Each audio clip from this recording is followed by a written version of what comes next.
Hi friends, welcome back to our channel అమ్మ చిట్కాలు. ఈరోజు వీడియోలో వేసవి కాలంలో పిల్లలకి వేడి చేయకుండా చూసుకునే రెసిపీని చూద్దాము. ఈ బేబీ ఫుడ్ పిల్లల బాడీని కూల్గా ఉంచడమే కాకుండా పిల్లలు డీహైడ్రేట్ కాకుండా చూసుకుంటుంది. జనరల్గా పిల్లలు సమ్మర్ సీజన్లో ఇంటేక్ అనేది తక్కువగా ఉంటుంది. డీహైడ్రేట్ కాకుండా పిల్లలకి ఫ్రూట్ జ్యూస్ ఇలాంటి రెసిపీస్ పెడుతూ ఉండాలి. 8th మంత్ బేబీస్ దగ్గర నుండి 5 years పిల్లల వరకు ఈ రెసిపీని పెట్టుకోవచ్చు. పిల్లలకి సమ్మర్ సీజన్లో పెట్టే ఫుడ్ వీడియోస్ మీకు మరికొన్ని కావాలి అంటే ఈ వీడియోని లైక్ చేయండి. ఫస్ట్ టైం ఛానల్ని విజిట్ చేసిన ఇంకా సబ్స్క్రైబ్ చేసుకోకపోయినా దయచేసి ఛానల్ని సబ్స్క్రైబ్ చేసుకోండి. నాకు మోటివేషన్ ఇచ్చిన వాళ్ళు అవుతారు.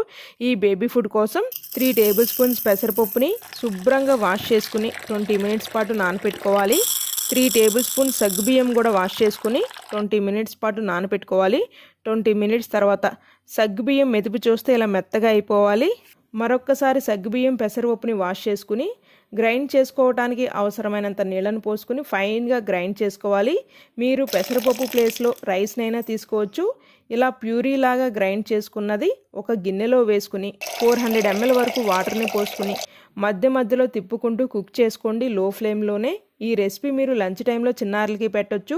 6 to 7 minutes పాటు కుక్ చేసుకుంటే ఈ కన్సిస్టెన్సీలో ఉంటుంది. ఈ టైంలోనే మీరు తురిమిన బెల్లాన్ని కాస్త వేసుకుని బెల్లం కరిగే అంత వరకు కుక్ చేసుకుని స్టవ్ని ఆఫ్ చేసి చల్లారినాక మీ చిన్నారులకైతే పెట్టండి.